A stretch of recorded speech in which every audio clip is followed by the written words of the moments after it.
and that's when I joined Team Bomac and Team Crawford. I went all the way to Omaha, Nebraska, and I just needed that motivation and that push. And I thought the only people who can do that for me is this team, and went back to the drawing board. And I think, you know, knowing that this is going to be one of the biggest fights in Britain gives you that extra push as well, that motivation. And being on Sky Sports, where everyone gets the opportunity to watch the fight, is going to be massive and amazing. I mean, you know, I'm just worried about few things. I'm worried about Kel's health after the beating I'm going to be giving him come this fight night. I mean, look, I think the beating he's going to get is something that he's never had before, and all the talking he's been doing as well. You know, we are gonna definitely put him in his place, because it's been a very long time. I mean, like 10 years it's been going on for. So this is my time now to put him in his place. And you know, one thing I want to say as well, another thing, I think Kel's always been very obsessed with my career. You know, he's been like a fanboy, which is the honest truth. And you know, I've been living in his head for such a long time that I think he's going to come to a stage where he's going to say, I mean, he needs to start paying me some rent. You know what I'm saying? So I mean, but it's been like that. But you know, we just need to go in there, like I said, put all the words to a side. I think we've done enough talking.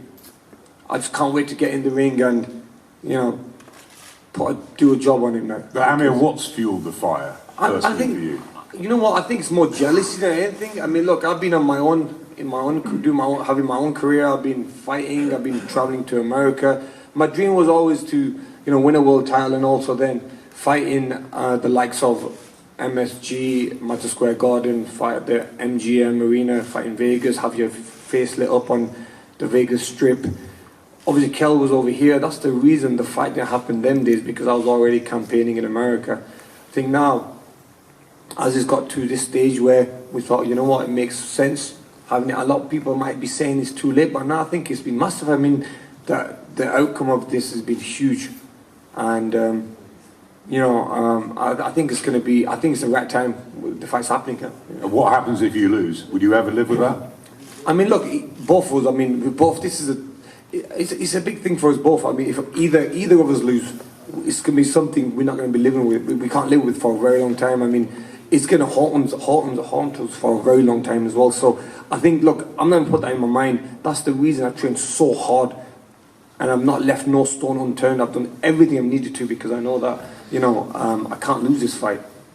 Kel, let's bring you in. He says it's jealousy. He says the fanboy, you've been waiting and waiting and waiting for this fight. There's an obsession. There's something in you that has got to get rid of Amir Khan, and it's been burning for so long, hasn't it?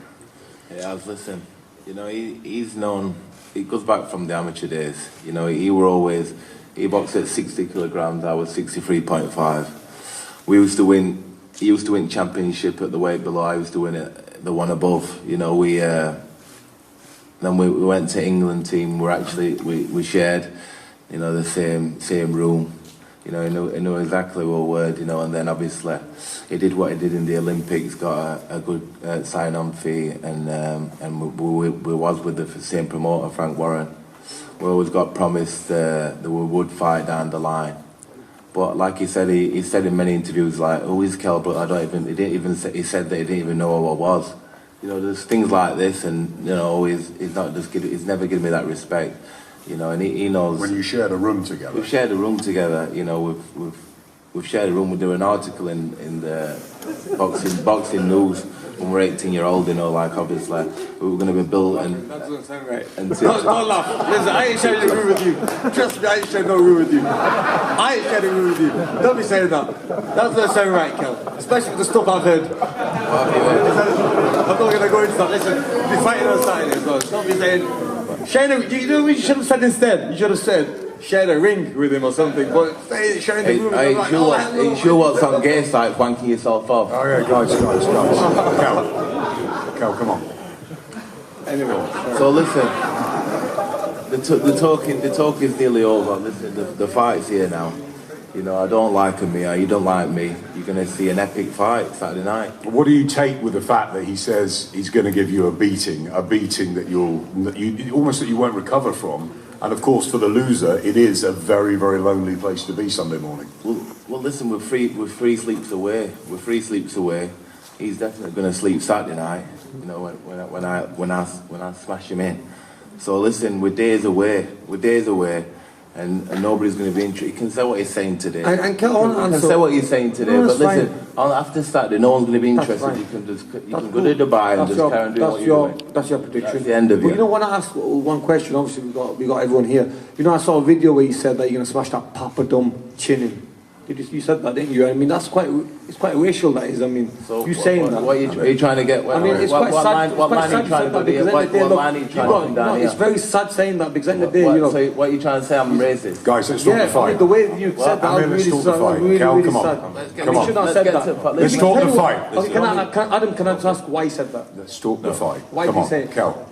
You know, everyone knows they're very fragile, like your chin. Yeah. Cal, you've been away, Fuerteventura. You put everything into this camp.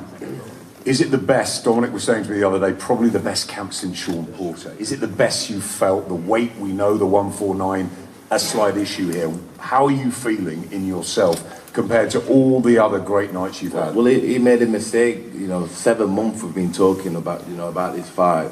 You know, Amir's team, my team. You know, I've been training because I knew that it was going to come off. You know, he got agreed, and then he come back to the table and wanted to change the contract again. You know, I seen in the gloves are off that it says that I'm half broken. It seems to me that in his mind that he's only took this fight because he thinks I'm half broken, but he's made a massive mistake.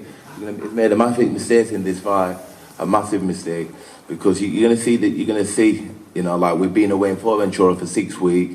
We've been living, we've been doing absolutely everything possible to be in the best possible shape for Saturday night, and the world's going to see, you know, me go in there and destroy him. And you'll destroy him, and you believe you'll destroy Cal, Amir? 100%. I mean, look, the hard work has been done, and we've done what we needed to do. We've trained very hard for this fight, and I'm sure he has as well. And you know, come fight night, the best man will win.